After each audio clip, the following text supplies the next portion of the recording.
Listen as much as they speak to, they bring light into your life or take it away. As I've grown older, my circle of connections has naturally grown smaller, but what's left is richer, more meaningful. The friends and family who remain in my life now are the ones who truly matter, the ones who understand me, accept me and bring joy into my days. I no longer waste energy trying to hold on to connections that don't align with who I am today. This doesn't mean there aren't moments of nostalgia. Sometimes I think about friends I've lost touch with or family, members whose lives have taken different directions, but instead of regret, I feel gratitude. Those relationships shaped me, taught me lessons and gave me memories I'll always cherish. They were part of my journey even if they aren't part of my present. So here's my advice. Don't hold on out of guilt or obligation. Relationships, like life, are meant to evolve. Focus on the ones that bring you peace and let go of those that don't. By doing so, you'll find yourself surrounded by love, authenticity and the kind of connections that truly make life worth living. 3. Trust becomes more complex. Trust is one of the most fragile yet vital aspects of any relationship.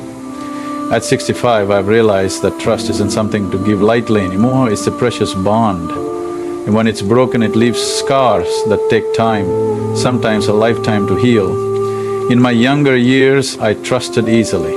I believed in the goodness of people and their intentions. I gave my heart, my time and my loyalty freely, and while this openness led to many beautiful relationships, it also brought its fair share of heartbreak over the years. I've been let down by people I never thought would hurt me, a friend who valued what I could do for them more than who I was, a family member whose choices created distance between us, even a colleague who prioritized their gain over our shared vision. These experiences changed how I approached trust. They didn't make me bitter, but they did make me careful. Now when someone new enters my life, my first thought isn't how can I connect with this person, but rather what are their motives. It's not an easy way to live, but it's necessary, and yet I've come to understand that trust isn't just about others, it's about trusting yourself too. Learning to trust my instincts has been one of the most important lessons of my life.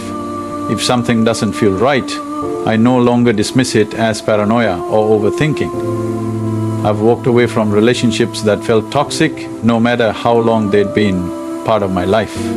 I've learned that protecting my peace is worth the difficult decision to let go. With that said, trust is still possible, it's just different now. There are moments when people surprise me in the best way. A kind stranger who goes out of their way to help a neighbor, who checks in during bad weather. These small, genuine gestures remind me that trust, while delicate, is not impossible to rebuild. The key is balance. It's about setting boundaries, not walls, and giving trust gradually to those who earn it over time. It's about keeping your circle small and surrounding yourself with people who show consistency, kindness and respect. If you found yourself more guarded as you age, know that it's okay. Protecting your trust is a form of self-care. It doesn't mean you're closing yourself off, it means you're valuing yourself enough to be selective. And in this stage of life, that's exactly how it should be. For the world has changed at 65, it's impossible not to notice how much the world has transformed. Life feels faster, busier and more tech-driven than ever before. Yet, for all the progress and convenience, something valuable seems to have been left behind: a sense of warmth, simplicity and connection. I grew up in a time when relationships felt genuine. Neighbors weren't just people who lived nearby, they were friends. We'd visit each other without needing an invitation, sharing coffee, stories and laughter. Families gathered regularly, not because they had to, but because they wanted to. Time spent together felt natural and meaningful. Now things are different. People are so busy chasing success, managing endless to-do lists and keeping up with the fast pace of modern life. Conversations once heartfelt and deep have become brief and rushed, squeezed into moments between notifications and distractions. Even family time feels more strained, often limited by physical distance and competing demands. Technology, while a blessing in many ways, has played a role in this change. I appreciate being able to video call my grandchildren or reconnect with an old friend through social media. These tools make life easier, but they also create barriers. Nothing replaces the experience of sitting across from someone, feeling their presence and hearing their voice, unfiltered by a screen. Sometimes I miss the ease of simply being together without the interruptions of modern life. The constant hum of technology can also feel overwhelming. Notifications, updates and endless news make the world seem louder than ever. Paradoxically, even with all this connectivity, many of us feel more isolated. It's a strange reality that we have so many ways to stay in touch, yet genuine connections often feel harder to come by. This isn't about resisting change or longing for the past. Every era has its challenges and every generation adapts. But at 65, I find myself valuing simplicity more than ever. I choose to step away from the noise and focus on what truly matters. Heartfelt conversations, meaningful relationships, and the quiet joy of shared moments. If you feel the same, it's okay to slow down. It's not about rejecting modern life. It's about choosing where to place your energy. By stepping back from the rush, we can protect the parts of life that feel authentic and real in a fast. Moving world seeking simplicity isn't about giving up. It's about holding on to what matters most. 5. Solitude isn't loneliness. Solitude, loneliness are two entirely different things. And this realization has been one of the most freeing lessons of my life. Loneliness is an ache, a feeling of emptiness that comes from longing for connection. Solitude, however, is a choice, a space for peace, reflection and renewal. It's not something to fear, it's something to embrace in solitude. I found clarity that's hard to achieve in the rush of daily life. There's a profound beauty in simple, quiet moments. Video, I'll share the life lessons that led me to this decision, from the way time feels more precious as we age, to how relationships naturally change, and even why solitude has become a source of joy rather than loneliness.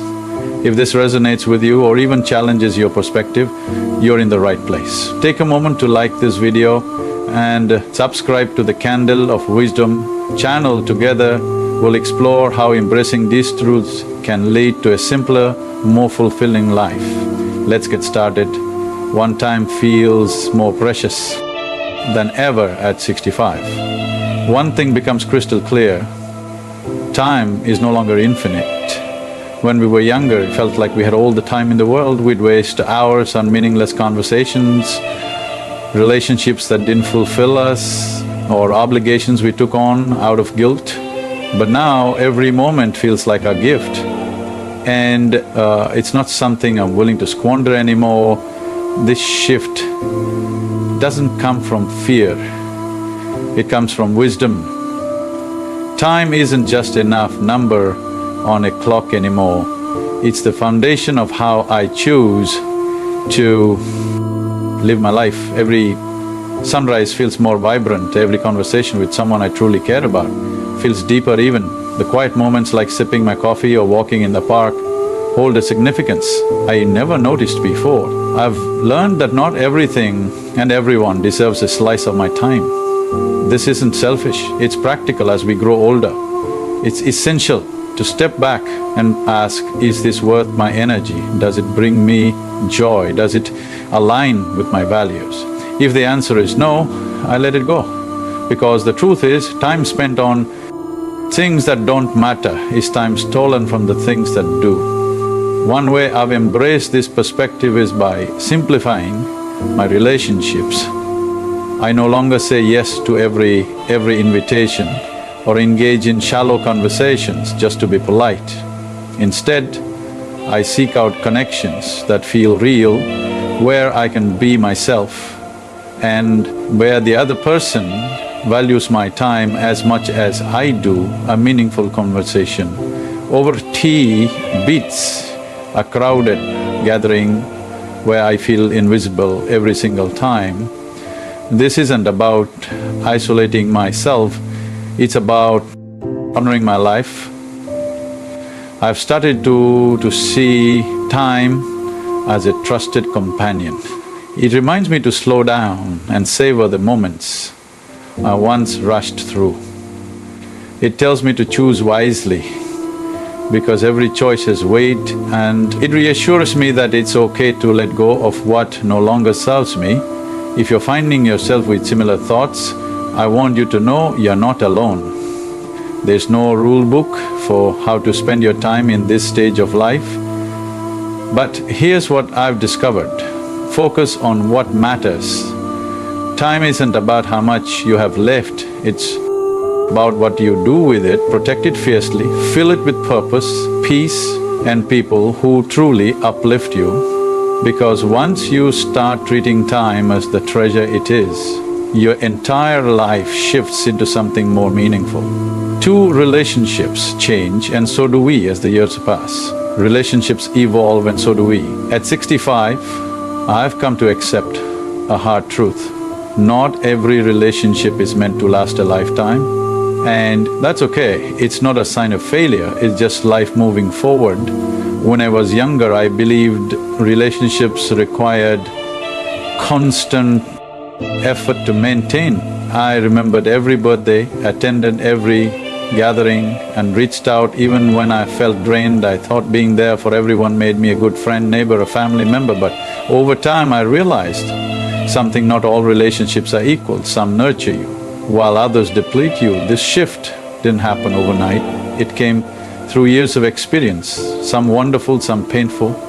I've been hurt by people I trusted, disappointed by those around, and even distanced from family members whose heads simply grew apart from mine for a long time.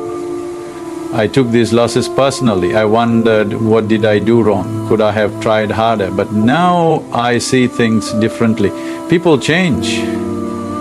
I've changed. And sometimes the kindest thing you can do is let go. One of the most liberating lessons I've learned is to focus on relationships that feel mutual. A healthy relationship isn't one where you give endlessly without receiving in return. It's about balance. Does this person support you as much as you support them? Do they listen as much as they speak to? They bring light into your life or take it away? As I've grown older, my circle of connections has naturally grown smaller, but what's left is richer, more meaningful. The friends and family who remain in my life now are the ones who truly matter. The ones who understand me, accept me and bring joy into my days. I no longer waste energy trying to hold on to connections that